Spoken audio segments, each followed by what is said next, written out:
Bertemu lagi dengan Ibu Sari Pamurni di pembelajaran biologi kelas 11. Anak-anak Ibu, baik yang di kelas ataupun di rumah, jangan pernah kamu berhenti berdoa agar COVID ini segera berlalu dan kita dapat berkumpul seperti biasa di kelas belajar bersama-sama. Baiklah, minggu lalu kita sudah membahas mengenai jantung, pembuluh darah, dan peredaran darah. Nah, untuk kali ini kita akan membahas mengenai golongan darah dan kelainan pada peredaran darah. Adapun tujuan pembelajaran untuk hari ini adalah menjelaskan gangguan sirkulasi atau peredaran darah dan untuk mengetahui macam-macam golongan darah. Baiklah anak-anak Ibu, berikut materi kita hari ini. Baiklah anak-anak Ibu, kita masuk materi penggolongan darah. Penggolongan darah dibedakan menjadi sistem ABO, sistem MN, dan sistem Rhesus. Sistem ABO didasarkan pada antigen yaitu zat asing yang menggumpalkan berupa aglutinogen, dan antibodi, zat yang digumpalkan dalam bentuk aglutinin sebagai pelawan antigen. Perhatikan tabel golongan darah A, B, AB, dan O. Golongan darah AB disebut resipien universal, sedangkan golongan darah O disebut sebagai donor universal.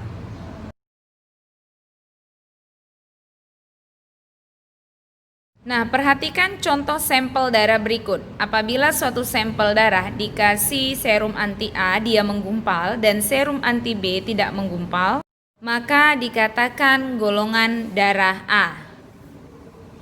Dan sebaliknya, apabila anti B menggumpal pada sampel darah, maka golongan darah B. Apabila menggumpal pada anti A dan anti B, maka dikatakan bergolongan darah AB, dan apabila tidak menggumpal di serum anti A dan anti B, maka dikatakan bergolongan darah O.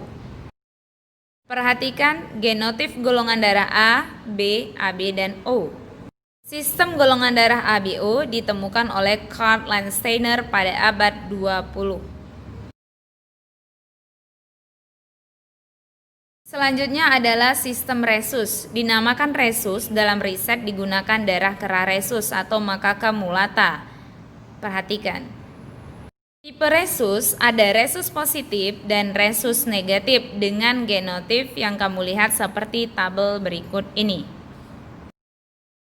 Dari tabel Rhesus berikut ini, apabila ayah Rhesus positif dan ibu Rhesus negatif, maka janin Rhesus positif akan timbul masalah karena beda dengan Rhesus ibunya.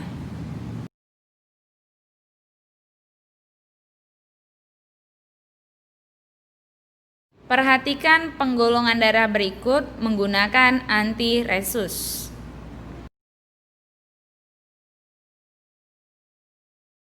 Berikutnya adalah sistem golongan darah M dan N. Golongan darah itu dibedakan menjadi M, N, dan MN. Berikut genotipnya.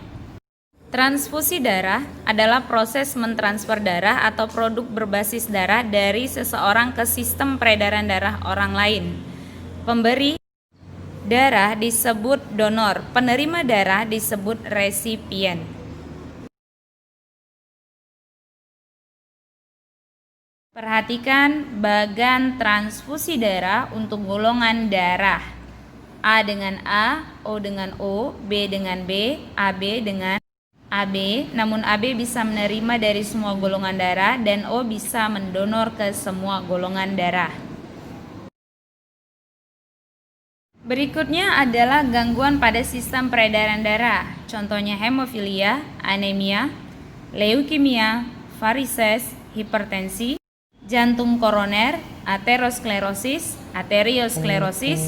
trombus dan embolus, hipertensi dan hipotensi. Gejala penyakit jantung koroner: dada terasa tak enak, sesak napas, jantung berdebar, denyut jantung lebih cepat, pusing, mual, dan kelemahan yang luar biasa. Perhatikan gambar perbedaan antara aterosklerosis dengan arteriosklerosis. Kalau aterosklerosis, penimbunan lemak pada arteri, sedangkan arteriosklerosis penimbunan zat kapur atau kalsium pada dinding arteri sehingga mengeras. Demikianlah materi yang Ibu sampaikan tadi. Harapan Ibu kamu dapat menguasai materi tadi, dan apabila kurang paham, kamu dapat memutar video ini kembali dan membaca bukumu. Jika kurang paham juga, silakan tanyakan Ibu di Discord. Oke, kesimpulan untuk materi kita kali ini adalah bahwa golongan darah itu dibedakan menjadi golongan darah A, golongan darah B, AB, dan O. Yang dikatakan sebagai resipien universal adalah golongan darah AB dan pendonor universal adalah golongan darah O. Dan ingat, penemu golongan darah adalah Karl Landsteiner. Nah, selanjutnya untuk gangguan atau penyakit pada sistem peredaran darah, salah satunya adalah gangguan pada jantung.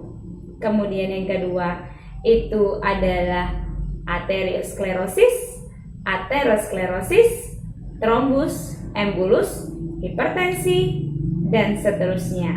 Demikianlah materi kita kali ini. Untuk selanjutnya kita akan membahas mengenai sistem pencernaan. Jangan lupa diulang-ulang kembali materi yang Ibu sampaikan. Dan ingat, tetap dengan protokol kesehatan, selalu gunakan masker, cuci tanganmu dengan benar, dan jaga jarak. Terima kasih dan sampai jumpa.